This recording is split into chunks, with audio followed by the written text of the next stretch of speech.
Bine v-am găsit! Azi voi face două prăjituri. Am să fac pentru început un aluat de cozonac pe care o să-l împart în două.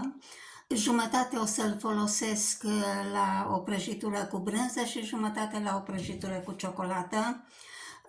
Am pus în cuva mașinii de pâine 3 ouă și 100 de grame de unt. Adaug 75 de mililitri ulei,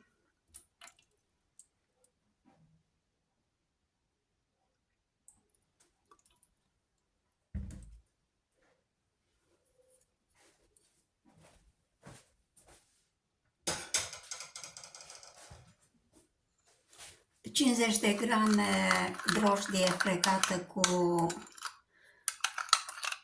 o linguriță de zahăr,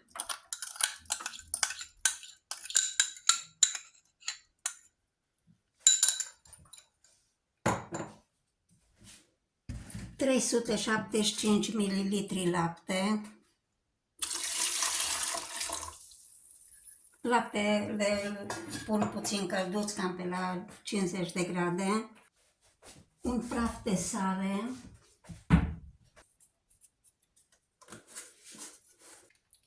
Puțină esență de rom și de vanilie.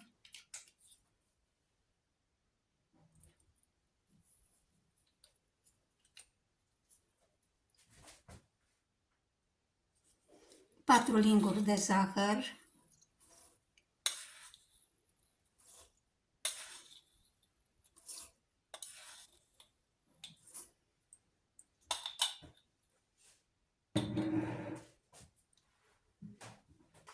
Și 1 kg de făină.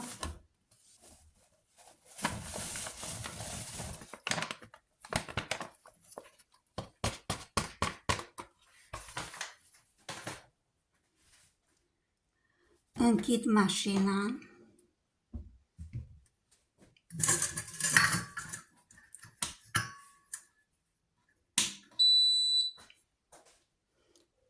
Am pornit-o, o pun pe programul de frământare, la mine e pe gradația 9.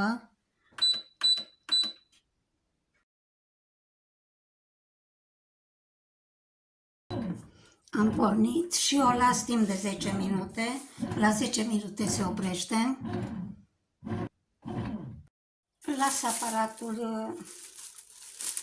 Las aluatul să crească în cuvă.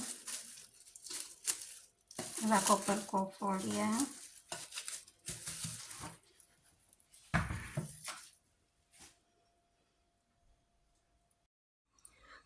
Pun 600 de mililitri de lapte la fiert și fac un griș din griș de orez cu 200 de mililitri griș de orez. Măsor în volum pentru că lucrez mai ușor așa.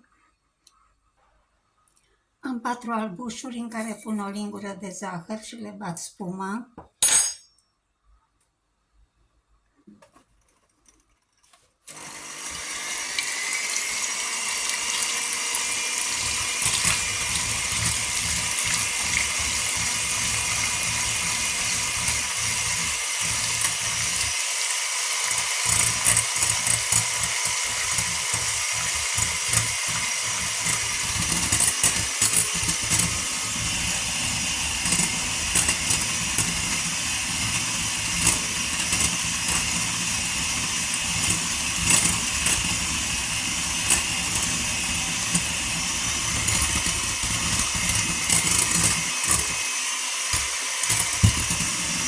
Voi pune foaia de silicon presărată cu făină și răstorn aluatul.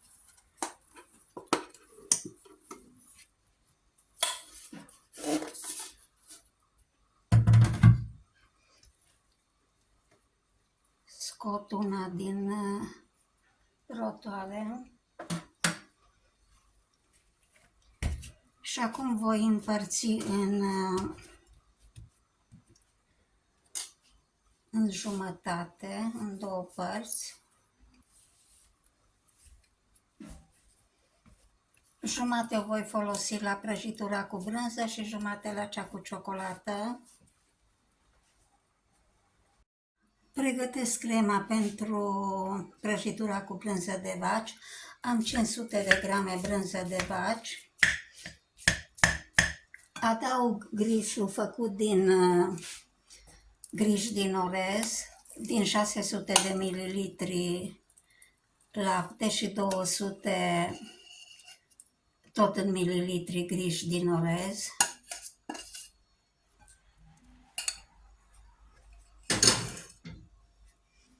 Adaug 3 gălbenușuri,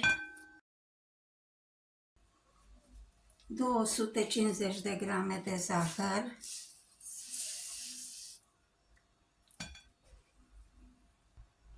seama de la o jumătate de lămâie,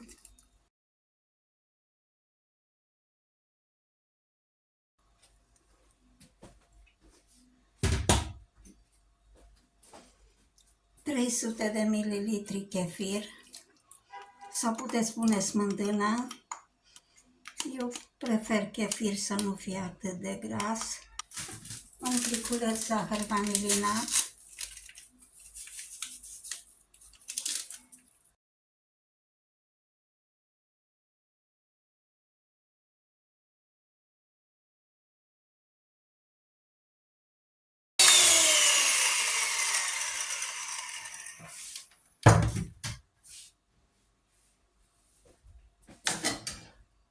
Și acum voi adăuga cele 3 albușuri bătute spumă cu o lingură de zahăr.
Am scos din cuptor prăjitura cu brânză de vaci, o las să se răcească, după aceea se poate tăia.